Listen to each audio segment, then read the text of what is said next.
Thanks for coming back for episode number 19 of Rebuilding a House from Metro Mortgage Investments. I'm Trent Dalrymple. And before we go over the numbers and go out to our property, let's talk about how do you estimate a rehab project. Now, on our board, we show construction costs because we've torn down and rebuilt the house. The builder brought us that figure. If you're trying to come up with rehab costs, my suggestion would be get a very long tape measure, a pencil and paper, go back to the house and measure every single one of the rooms, the floors, the walls, the windows, the doors, look at everything in the kitchen, measure all of the countertops and cabinets, and then of course look at all the fixtures, the electrical and the water fixtures and anything that you're going to have to replace, because you're going to have to come up with how much paint, how much floor covering, and all those added materials that you're going to be putting into the house. Then take that list and go down to one of the big home improvement stores and just walk up and down the aisles. You'll be able to get prices of each of those products, and the paint, the floor covering, everything else you'll need, and you'll be able to add up. That will be your materials cost. Now, as far as when it comes down to labor, of course, there's a lot of things you might be able to do yourself, but when it comes to heating and electric and plumbing, get licensed professionals to go out to the house and quote you on that.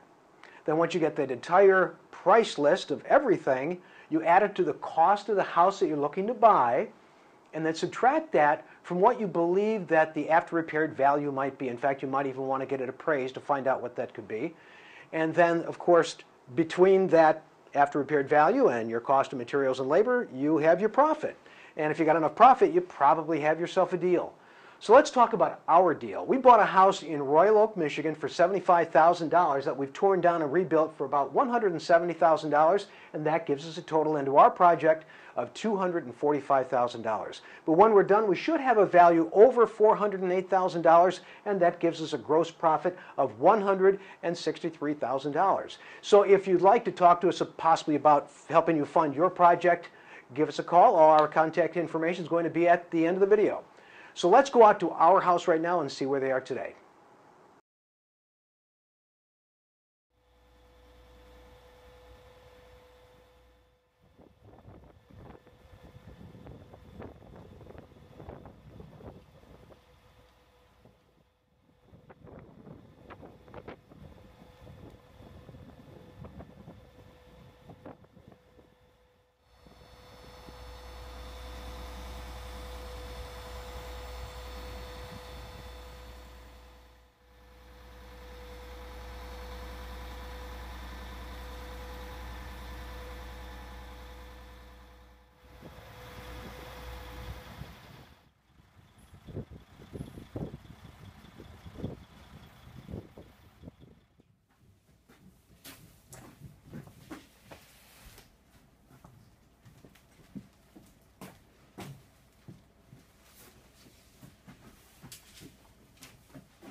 All the drywall is hung, and these rooms are starting to finally take some shape. So it actually looks like a house. So once they get all the drywall up, and now that it's all hung, they're going to come back in and they have to tape over every one of the seams, and then they have to put mud over it, sand that down, and then they're going to be able to paint. Now before that, they have to come back in and pump all the insulation into the attic. So come on back for the next episode of Rebuilding a House from Metro Mortgage Investments, and we'll see you then. Have a great day. Take care. Bye-bye.